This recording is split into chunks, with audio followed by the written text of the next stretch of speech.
Nem sempre os estudos eles foram levados tão a sério por nós. Existiram várias fases na nossa vida e nesse vídeo a gente quer dividir tudo com vocês. Oi, galera! Tudo bem com vocês? Eu sou a Ana Eu sou a Maria e nós somos as Doutoras 16. Hoje estamos aqui com mais um vídeo pra vocês. Então não deixe de deixar o seu like aqui nesse vídeo, se inscreva no nosso canal, clique no sininho para ativar as notificações e vem com a gente. Bom, gente, no nosso ensino médio, a gente era pessoas medianas, não eram pessoas a gente assim... considera que nós éramos medianas. A gente não era pessoa assim 100% que tirava 10 em tudo, mas também não era a pessoa que sempre pegava recuperação. Né? A gente pegava algumas recuperações uma vez na minha vida, no meu segundo ano de ensino médio eu peguei exame, mas assim, peguei. Foi uma vez pra nunca mais também. Tinha até medo. A gente era preocupadas assim na faculdade, sabe? Na faculdade não, no ensino médio. Nós éramos pessoas esforçadas, preocupadas, pessoas que faziam as tarefas que tinham que ser feitas, mas não fazia nada demais, assim. E era aquela coisa, né? Porque tem pessoas que às vezes estudam um pouco menos e tem algum gatilho, alguma coisa que vai super bem nas provas. Não era nosso caso. Não era nosso caso. A gente, tipo assim, tinha que sentar, se esforçar lá horas pra estudar, pra conseguir uma nota legal.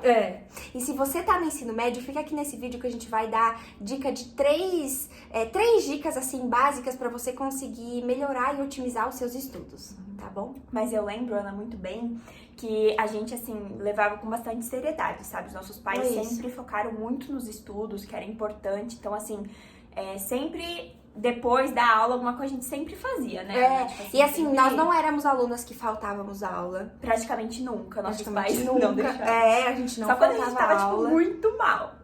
Não éramos pessoas, assim, que dormíamos em aula, gazeávamos a aula, nada disso, assim. Nós éramos medianas no sentido de que a gente classifica isso no sentido de que a gente não fazia nada de muito a mais.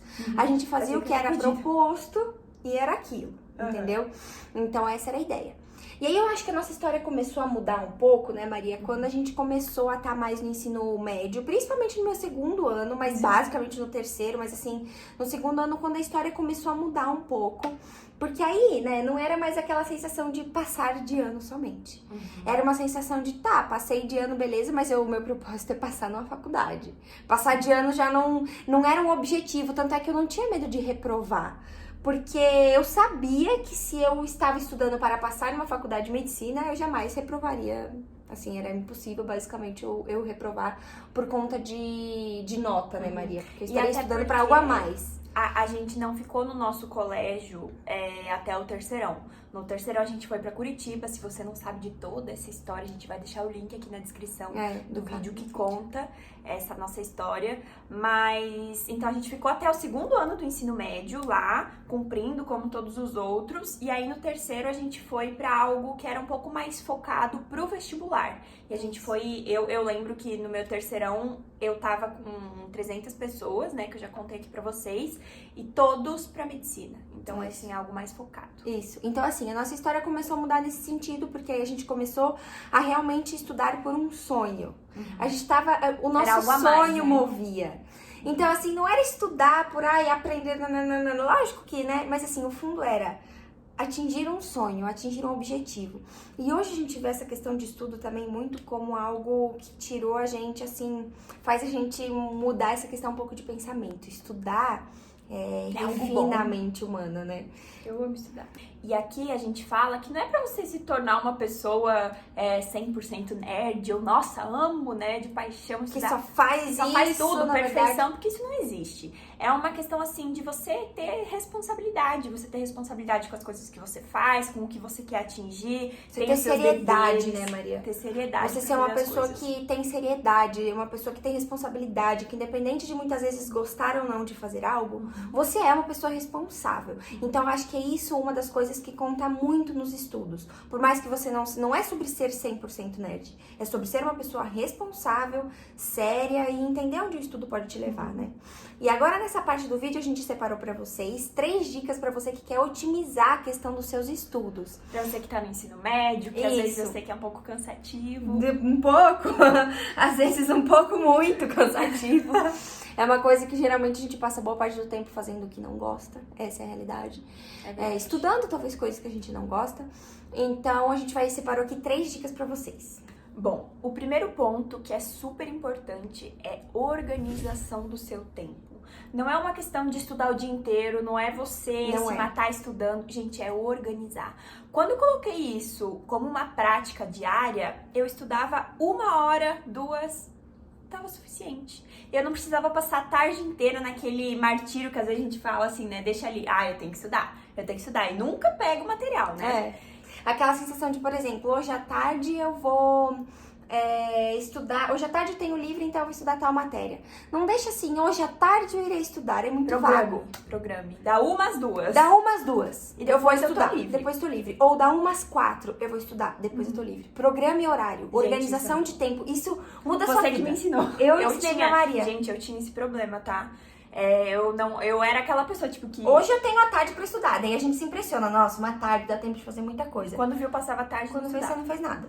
Coloca tempo. E ao invés de você colocar a tarde inteira, coloca assim, dá umas 3. É isso que eu vou estudar e você pode ter certeza que você vai render muito mais do que talvez não delimitar esse tempo. O segundo ponto é estipular metas semanais para você cumprir. Isso é uma coisa que move muito eu e a Maria, né? Então, por exemplo, é colocar realmente a sua autodisciplina em prática. Por exemplo, final de semana, sábado, geralmente domingo, eu programo o que eu quero fazer, por exemplo, para criar conteúdo, ou o que eu quero fazer para poder estudar, ou o que eu quero fazer, o que eu vou fazer naquela semana.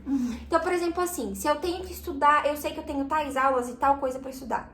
Eu programo, eu coloco assim, essa aula eu tenho pra estudar, é isso que eu vou fazer nesse horário. É isso que eu vou fazer, sabe? Se você tem um horário que você vai fazer as coisas certinhas, você vai ver que vai sobrar muito tempo e você não vai viver com a sua mente em função daquilo sem realmente estar realizando aquilo.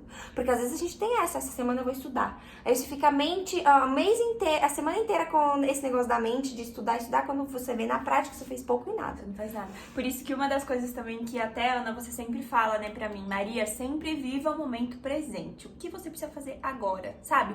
Então, assim, o celular tá dando um sinal aqui, eu continuo. Então é justamente isso, estipule, sabe? Mas sempre pensa, poxa, o que eu vou fazer agora? Sabe? Coloque metas semanais. Essa semana eu quero estudar tal coisa. Não tem sensação melhor. Mas metas cabíveis, cabíveis, né? Cabíveis. São metas cabíveis, não é exageradamente, também não é pouco. São coisas que você consegue ter uma noção, assim, de não ser de mais, não ser de menos, conseguir realizar e ter uma boa semana. Não existe sensação melhor do que chegar no sábado ou no domingo e ver que você cumpriu o que tinha que ser feito e ao mesmo tempo você conseguiu descansar. Descansar um pouquinho. Não existe sensação melhor. E pra você, o terceiro ponto que a gente separou aqui é pra você que ainda não entrou na faculdade de medicina, né, Maria? Mais específico. Você que tem essa vontade de fazer medicina, enfim, e você não entrou ainda, converse com pessoas que já entraram, pra você começar a sentir qual é a vibe, digamos assim, pra você começar a sentir o que é estar na faculdade, pra você começar a sentir, às vezes, talvez, um peso um pouco maior das suas responsabilidades. Porque uma das coisas da faculdade que eu vi muito é assim... Você tem que fazer por você. Ninguém vai lá e vai te dizer, faça tal coisa, sabe? O professor não vai ficar na sua cola. Então, é justamente isso da autorresponsabilidade, né? Isso, então, organize, comece a falar isso com seus colegas, comece a falar sobre medicina, comece a falar sobre outros assuntos do que você fala quando a gente tá no ensino médio, né? Que geralmente quando a gente sai do ensino médio e entra direto pra faculdade, os assuntos é uma transição até mudar a forma como a gente age, como a gente fala, amadurecer. Então, assim, comece esse processo logo, se sinta entrando na faculdade, se sinta uma pessoa mais responsável. Porque você vai precisar ser. Porque você vai precisar ser. Então, nesse sentido, converse com quem já está nesse mundo. Vai te ajudar muito. E deixa aqui nos comentários, contando se você tá no ensino médio ou se você está nos assistindo e já faz alguma faculdade, que faculdade que você faz, que a gente vai amar saber. Tá bom, galera? Até o próximo vídeo. Espero que vocês tenham gostado.